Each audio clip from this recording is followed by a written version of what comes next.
Welcome to the Michigan Man Podcast on Wolverine Sports Radio, a member of the V Sporto Network, and in partnership with SB Nation's Maize and Brew, for Wolverine fans from coast to coast. Go Blue and welcome to the show. I'm your host, Mike Fitzpatrick.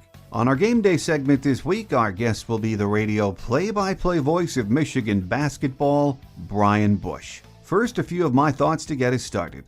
It seems like just yesterday when we heard the news Coach B was leaving and Juwan was coming back to take the reins. Now, we're in the last week of the regular season, and the final home game is Thursday against Nebraska.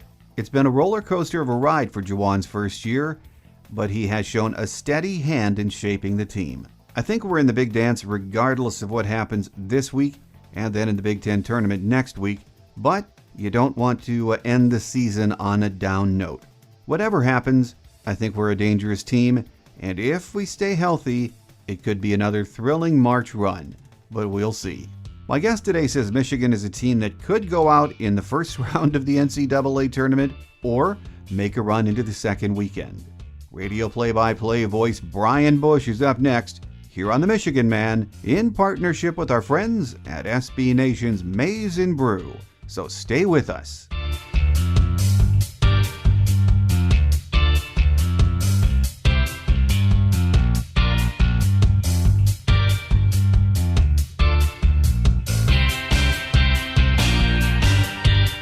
Here with us once again on our game day segment is Michigan radio play-by-play voice Brian Boesch. Brian, thank you for joining us again. Oh, no problem, Mike. Glad to be here. Well, we've turned the calendar to March already. Brian, hard to believe we're in the last week of the regular season, isn't it? It's crazy. I mean, it's flown by. It seems like just yesterday we were, at home for the opener against App State, and then in the Bahamas. And, when you have this, this routine, I know the days between the games change for everybody involved, the fans, the players, the coaches, but there's always the routine of you watch the game, you talk about the game, you look ahead to the next game, and then boom, here's the next one. And it's just, it really flies by. And, the players are so locked in, one game at a time. That's why I'm always curious this time of year, are you able to reflect a little bit? And they've stayed away from that mostly, but hopefully we have another month or so to reflect upon before we get into the off season. But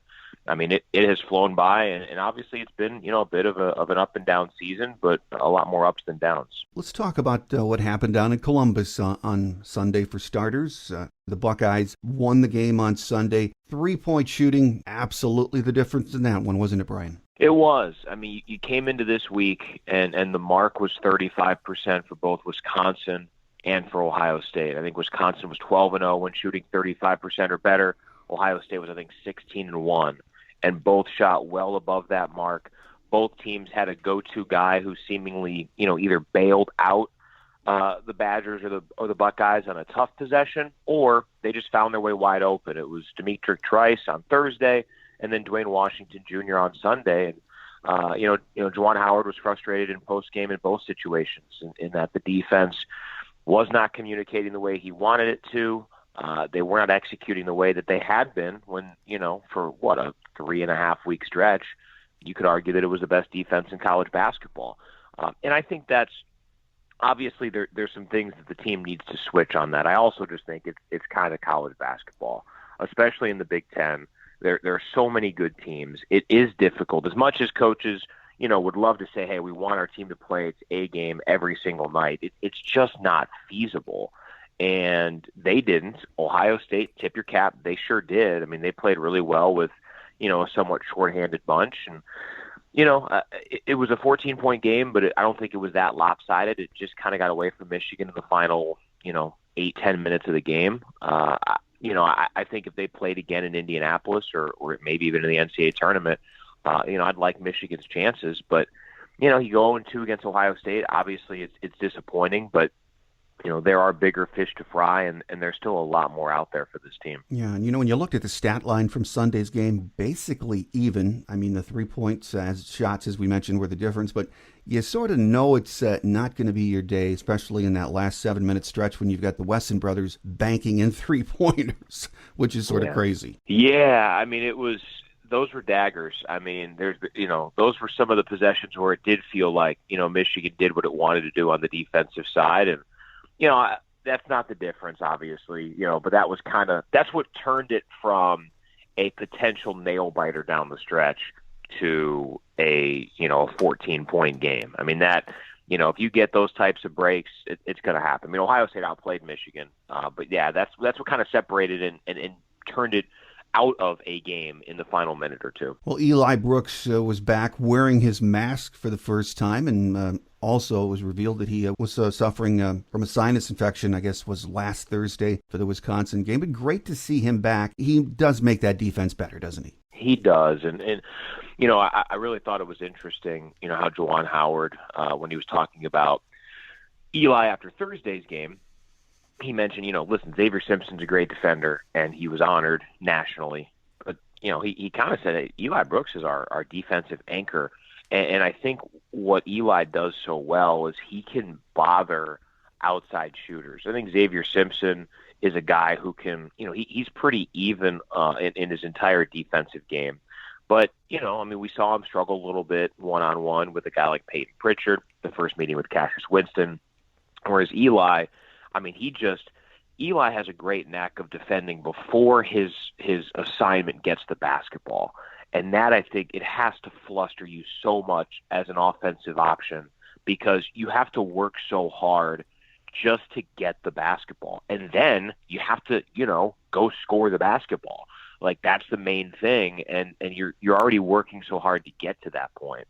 And that's where Eli is so valuable. And obviously it's easy to be a revisionist historian in basketball and say, oh, well, hey, if Eli plays Thursday, Michigan beats Wisconsin, maybe they go in with more momentum and beat Ohio State. You can't do it that way. I mean, Michigan has played shorthanded before this season. But I do think people, I've heard a lot about, about Eli Brooks, is he really, should he be playing 30 minutes a night? I've heard a lot of people kind of writing in David DeJulius into the starting lineup next year over Eli Brooks. I mean, that could certainly happen. And I love Dave's potential, and I love where he can be as a basketball player. But Eli Brooks is as solid as they come. He's really fundamentally sound on both sides of the floor. I mean, this is his spot at the two. We saw that against Wisconsin, and he's somebody who, he can affect the game on both sides, and he does it with such a calmness. I think you need to have that if you're a defender at his level. You just kind of shake off, a tough possession here and there if it happens to come. And that's where, I think who he is as a person and how he handles, whether it's the injury or adversity or losing or whatever it might be. I think Eli is really good. He's a well-grounded, intelligent young man, and he kind of knows how to take the big picture look, which has to help when you're in the midst of some of these tough games down the stretch. Well, again, the defense did look more in sync on Sunday with him back, and the mask was interesting. Do you think it's going to take him a bit more time to get used to having that on? He told me the big thing is just the peripheral vision. He said, it from a comfort perspective, it's fine. I mean, it's something you're wearing, so there's going to be something to notice. But he did say that, from a peripheral vision perspective, it's a little bit different. If you look at it, the bottom of the eye has a little bit more room, but the top of the eye is pretty close to his eyebrow. So, if he's kind of looking up, it's probably a little bit challenging. I mean, I think it's difficult to understand, and I sure don't, but in talking to players, like, the peripheral vision you have to have at that level of basketball is ridiculous. And if you have anything in the way, it kind of affects things a little bit. So, I didn't expect him to go out and score 20 and hold, whoever his defensive assignment was to, 5 points on 1 of 9 shooting yesterday. It was going to take an adjustment. But it was good to see him go out there. He played 29 minutes. He gave them, certainly enough from his position to keep, to stay competitive in that game. But I think he'll adjust to it. And Coach Howard, he was praising Eli post game yesterday for going out there and playing for his team in the stretch run with a broken nose. I mean, the mask is helpful, but there's still a risk to that. I mean, you can, the mask won't fix everything.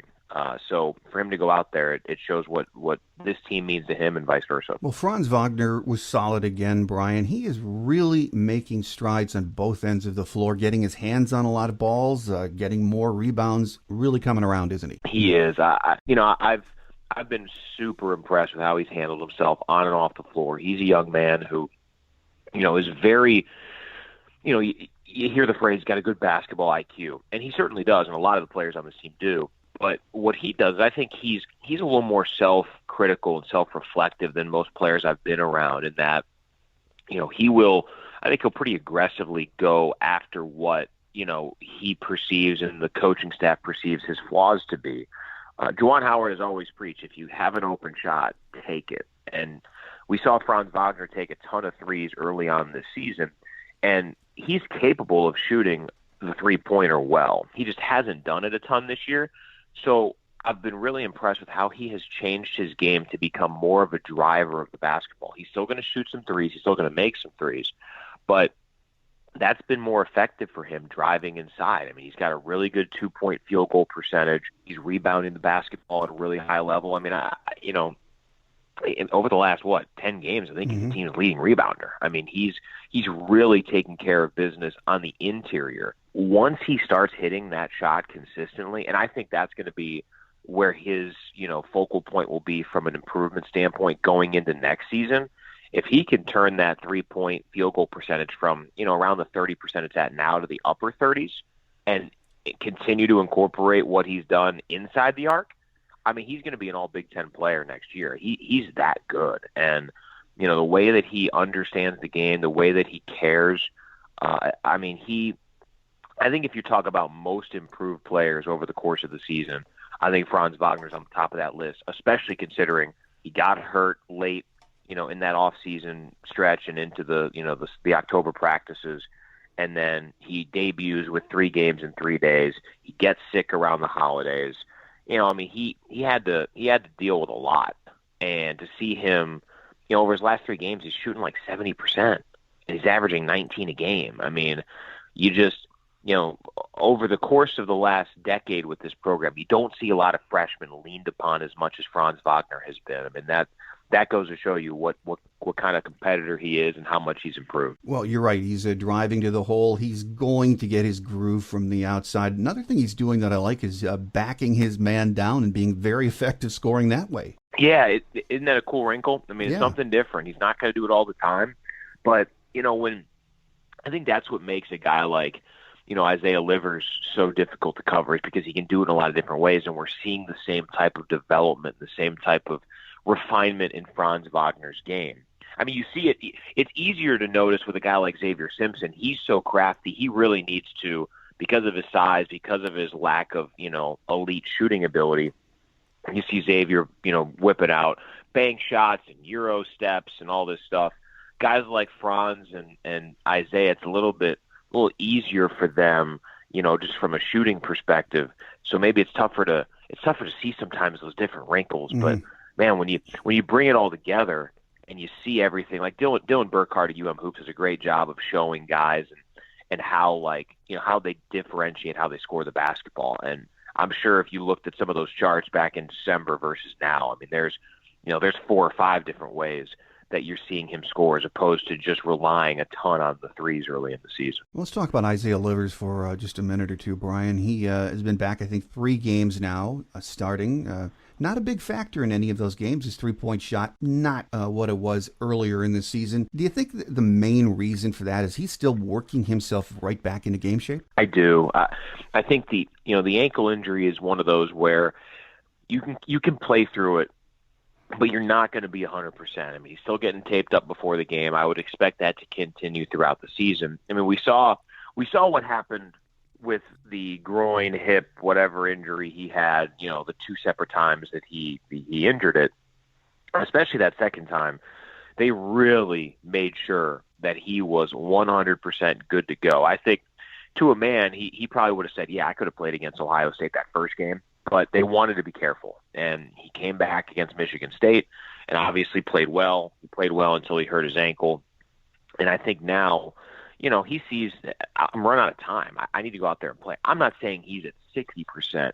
I just don't think he's quite at 100%. He's not able to do the things as consistently as what we've seen early in the season. Now, he's still able to affect the game. He's just right now not making shots. And I haven't talked to him about this, but I wonder is he able to get the lift just enough on that, on that ankle to follow through on a shot, or, is it just a cold stretch? I mean, what makes Isaiah so important to this team is that he allows Coach Howard to really mix up the rotation. He can do a lot of things where, even on Sunday against Ohio State, none of the bigs could really manage to stay out of foul trouble. I mean, Jon Teske picked up 4. We saw Austin Davis pick up 3. Colin Castleton had 2 in 2 minutes. So, with Isaiah there, you can more absorb that. If he's out of that game and you have that foul trouble, Michigan would have been in a world of hurt. So he's still able to affect the game, even though he shot, around 30% the last few ball games. But I think there's still room for him to improve, and I'll be curious because this is a little bit of a longer gap here. Michigan will likely, until the Big Ten tournament, go Thursday, Sunday, Thursday. So this is a stretch here where he's going to have a little bit of time to get ready for that Nebraska game, a little more than normal. And hopefully he can get back to a point where he is at the 100%. I can't give you a figure on where he's at, but it does look like he's still trying to work through some things. Well, a lot of my emails in the last week or two from fans have been questions about Jon Teske. Yesterday during the game, I was getting that. What's up with Jon Teske on the offensive end right now? You think he's just in a little bit of a funk right now? It's interesting. I've talked with several people about this. I think there's a couple things at work here. Number one, the Big Ten is a brutal league if you're a center. And it's tough. And a lot of people discuss the offensive features of these centers, which is true. But defensively, it's challenging. And, Jon Teske was not a post-up player when he was under John Beilein. He has become that. And, I mean, you see it almost every game where the first play of the game offensively for Michigan is setting up a post-up for Jon Teske. And he got a few of those to fall on Sunday. It hasn't been a consistent source for him. But I think that's part of it. And secondly, I think, he's a senior. He wants everything out of this final season.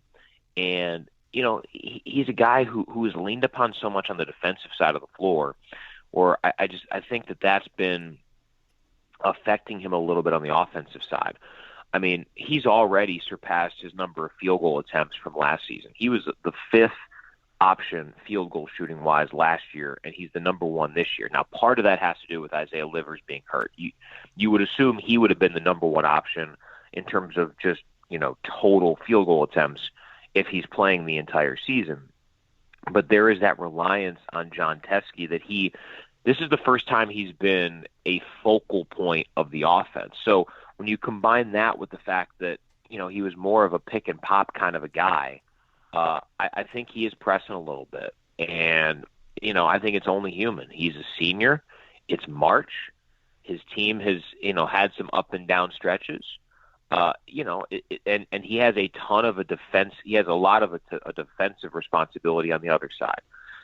So I think people need to kind of temper their expectations with Jon offensively. I don't think he's, this team is developed to a point now because of Franz Wagner's emergence, because Isaiah Livers is now back, and hopefully he'll play the rest of the season, because Xavier Simpson has become more of a scoring threat, especially when there's been a guy injured. Jon Teske hasn't been needed to be the go-to scorer like he was during the non-conference. The other thing I'll say is, and I could be way off on this, but I think of any player on this team, Jon Teske is going to benefit the most from getting outside of the Big Ten once we get into the NCAA tournament. Because you look at what he was able to do during the non-conference schedule, where there aren't as consistent of a dominant center on all these teams. I mean, there might be more good centers in the Big Ten than there are in the rest of the power conference teams that are going to go dancing. So I'll be really curious to see how he adjusts once he gets out of the grind that is the Big Ten schedule against all these good centers.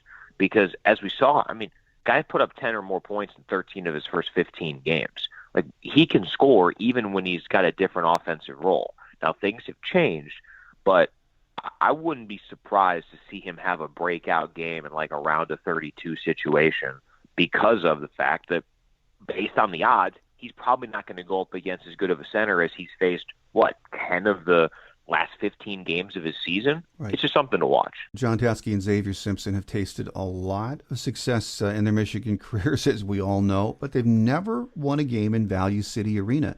And for two Ohio kids, that's got to be a tough pill to swallow, isn't it? Yeah, and it's a bummer, too. They only got 2 cracks at it, right? Yeah. I'm hopeful that, this should be – Michigan and Ohio State should play twice a year in basketball. Same thing with Michigan and Michigan State. And, the one game before Sunday was that weird December game, the year that they went to New York City for the early Big Ten tournament.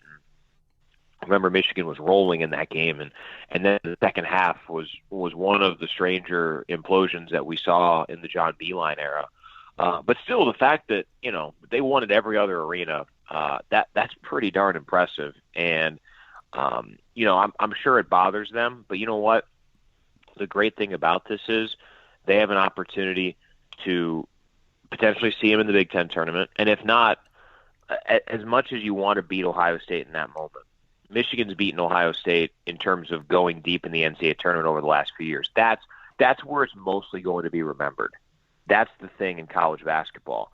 And if Michigan can make a deeper run and they go further than Ohio State, you'll take that over what was a frustrating loss on Sunday. Don't get me wrong. But I've still maintained that with guys like Simpson and Teske and Livers and Brooks, guys who have had success, they know how to win on neutral floors. There isn't a team in the Big Ten, there isn't a team in the NCAA tournament that if they see Michigan on the other side is going to go, oh, good, that's a good matchup for us. Because Michigan just is able to play. That doesn't guarantee anything. Michigan could be one and done in both. That's how deep the Big Ten tournament is, and that's how crazy the NCAA tournament is. But this team has that opportunity in March on a neutral floor. There isn't a team in college basketball that would want to see Michigan on that other side. I truly believe that. Well, we're 18-11 overall, 9-9 in the Big Ten with 2 left. Nebraska coming into Chrysler on Thursday, and Michigan really needs a bounce-back win and get a W in that one, don't we? Yeah, Nebraska, that's got to be a win. If they lose that game, they're leaving themselves susceptible to potentially, if things go poorly, to have to play on Wednesday. Beat Nebraska, and they're on to Thursday. I think it's almost a certain now. If they finish 10-10, even 11-9, I'm not sure how they get out of the 8-9 game. I think there's a chance if they win both that they get a chance at the 7. But basically, if you look at the standings right now, all the teams above them, Michigan either has tied with in the regular season or they've lost the season series. And everybody below them, they've won. Rutgers, Indiana, Purdue, they've got all the tiebreakers down low.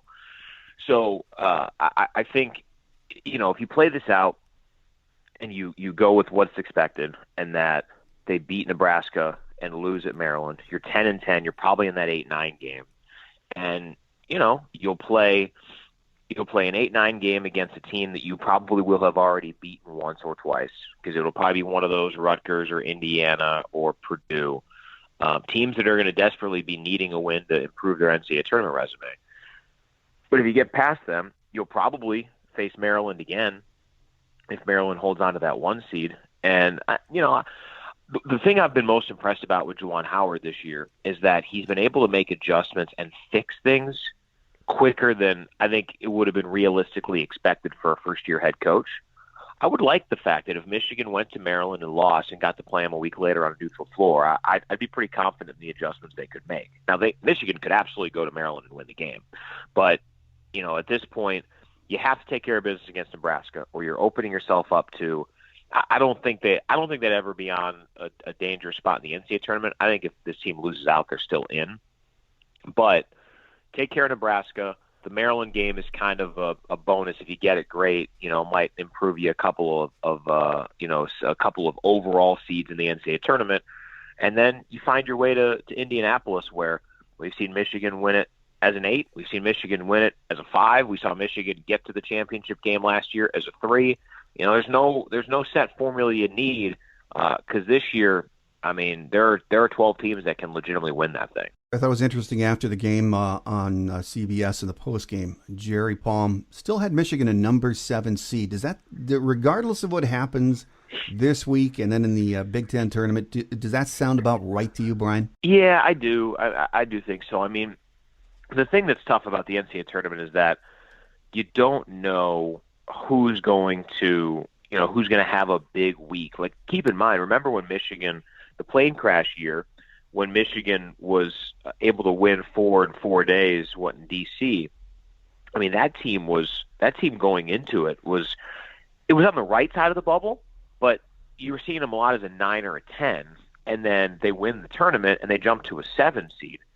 And I'd argue that I remember sitting there on Selection Sunday going, how'd they not jump to a 6 or maybe a 5? Yeah. You just don't know what team is going to make.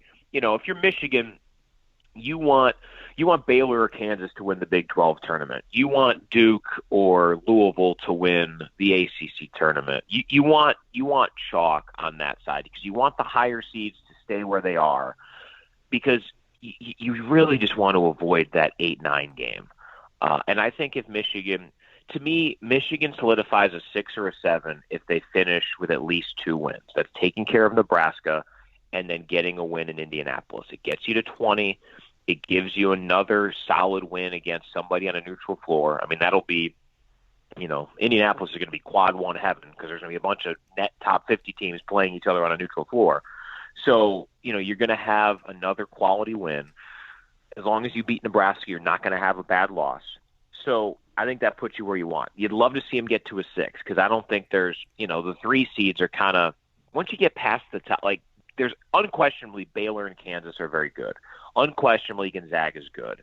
I think San Diego State's still very good, even though they have looked, they have looked human over the last few games.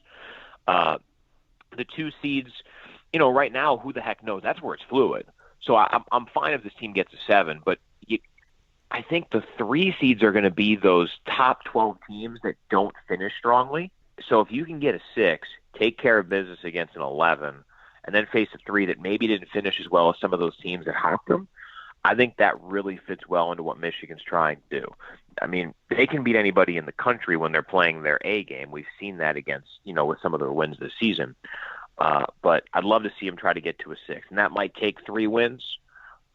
But it all depends. Regardless, as long as they beat Nebraska, and I think as long as they don't go 0 in Indy, I think we're off that 8-9 line, and we have a chance to set ourselves up to, get the right matchups and potentially make this another Sweet 16-plus season. Well, final question for you, Brian. I know you haven't seen everyone in the Big Ten yet. You're going to see Maryland this weekend, of course. But from what you've seen, how impressed are you with the Big Ten and its balance this year? Oh, I mean, I've been following Michigan as the host for the network for a while, but I mean, you think back to even, 2 years ago when the Big Ten got 4 teams in the dance. And now I think it's going to probably end up being 9, maybe even 8 if Rutgers keeps slipping. But, for a time there, you could talk yourself into 11 or 12 Big Ten teams getting in. And then Minnesota lost every game by 1. Indiana lost a lot of their games by 1. It's going to happen. But the fact that legitimately going to Indianapolis, you can talk yourself into 12 teams having enough oomph to get through that thing and win the Big Ten tournament. It goes to show you how deep this league is. And, I think I'm hopeful that, regardless of, outside, I want Michigan to win this thing, but I also want these Big Ten teams near the top, the Marylands and et cetera of the world, to get these higher seeds, because I hope it's not one of those like where the Big Ten just has, 4 teams on the 8 or 9 line, because it's difficult there to make a big kind of run. I think when we're sitting here after the first 2 rounds of the NCAA tournament, we're going to say, boy, how did insert Big Ten team get upset as a 4, 5, or 6 seed in the first round? And we're going to say, boy, how did insert Big Ten team go from, a 7, an 8, or a 9 seed to the Sweet 16?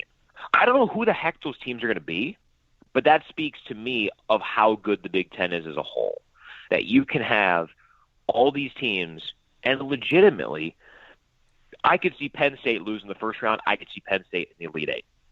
And I could say that about almost any team that's solidly into the tournament. Almost any team. It's an impressive group. There's not a dominant team, but I think that's partly because it's just so deep of a league. I think Maryland's dangerous in the tournament. I think Michigan State's dangerous in the tournament. I think Michigan's dangerous in the tournament. And there certainly are others who can get hot with the right matchups as well. It's going to be really fun to watch, and I wouldn't be surprised if we have some Sweet 16 or Elite Eight game that's a Big Ten matchup, and that'd be pretty fun to watch.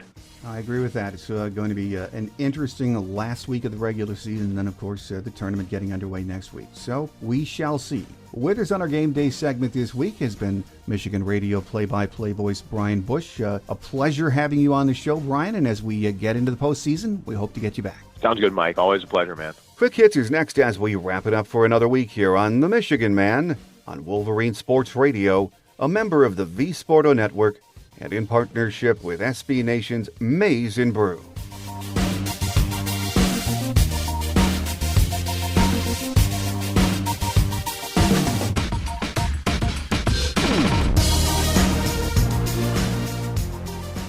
On Quick Hits today, women's basketball raced out to an early lead, but an 11-0 Indiana run in the late stages of the first quarter changed the momentum as Michigan never led again, falling 78-60 to number 22 ranked Indiana on Sunday at Chrysler Center. Senior Akinra Johnson tallied her second double-double of the season with 16 points and a career-best 14 rebounds. Sophomore Naz Hillman had 13 points and 7 boards, while freshman Maddie Nolan scored a career-best 13. Sophomore Amy Dilk rounded out Michigan's double-figure scorers with 12 points. Michigan held a 38-30 advantage on the glass, but Indiana shot 53.7%, 29 for 54 from the floor, compared to a 33.9%, 20 for 59 showing from Michigan. Michigan finished the regular season with a 19-10 overall record and a 10-8 mark in Big Ten action to finish 7th. We will be the number 7 seed for the upcoming Big Ten tournament and will play this Thursday at 6:30 p.m. Strauss-Mann made 27 saves while Jack Becker and Nick Granowitz scored to guide Michigan past number 18 Minnesota 2-1 in the regular season hockey finale. With the win over the Golden Gophers, the Wolverines, 16-14-4 overall, 11-10-3 in the Big Ten, secured home ice for this week's Big Ten tournament first round. Number 3 seeded Michigan will host number 6 seed Michigan State in a best-of-3 series, Friday, Saturday, and Sunday, if necessary, at Yost Ice Arena. Number 13 ranked softball split its final games of the Judy Garman Classic, winning a 1-0 walk-off against Colorado State after falling to number 2 Washington 10-2 in 5 innings on Sunday at CSU Fullerton's Anderson Family Field. Junior left-handed pitcher Megan Bobian, 6-4, who came up short 1-0 in Saturday's pitcher's duel against number 3 Texas, was outstanding again from the circle, striking out a season-best 14 while allowing 4 hits and a walk en route to the complete game shutout. This week we'll stay in California for the UCLA LBSU Invitational. We'll play Cal State Fullerton and UCLA on Thursday, then Boston University and UCF on Friday. We are 12-6 heading into this week's action. Junior righty Blake Beers was dominant on the mound, and the Wolverine offense broke through late as baseball defeated Cal Poly 4-2 on Sunday to earn the series win at Baggett Stadium. Beers, now 2-1, tossed 8 strong innings on the mound, striking out 6 Mustangs while surrendering just 1 earned run on 2 hits and picking up the win for Michigan. Senior Benjamin Kaiser threw the final inning, picking up his first save of the season with no walks and 2 strikeouts in the frame. We'll stay in California for another busy week before returning for the home opener next week in Ann Arbor, weather permitting, of course. It's Stanford and Cal midweek, then a 3-game weekend series with Pepperdine. We are 6-4 as this week's play begins. That will do it for another busy week on the Michigan athletic scene. I'm your host, Mike Fitzpatrick. Tell your friends and family about the show, and make sure to join us again next week. Have a great Wolverine week, everyone. Until we meet again, take care, and as always, go blue. Thanks for joining us today on The Michigan Man, here on Wolverine Sports Radio, a member of the V Sporto Network, and in partnership with SB Nation's Maize and Brew. Our listener lines are open 24/7 for your calls at 313-263-4842. That's 313-263-4842. Or email us at themichiganmanpodcast@yahoo.com. That's themichiganmanpodcast@yahoo.com. The Michigan Man Podcast is produced at the studios of Robin Lynn Productions, Allen Park, Michigan, and is not affiliated with the University of Michigan. Go Blue!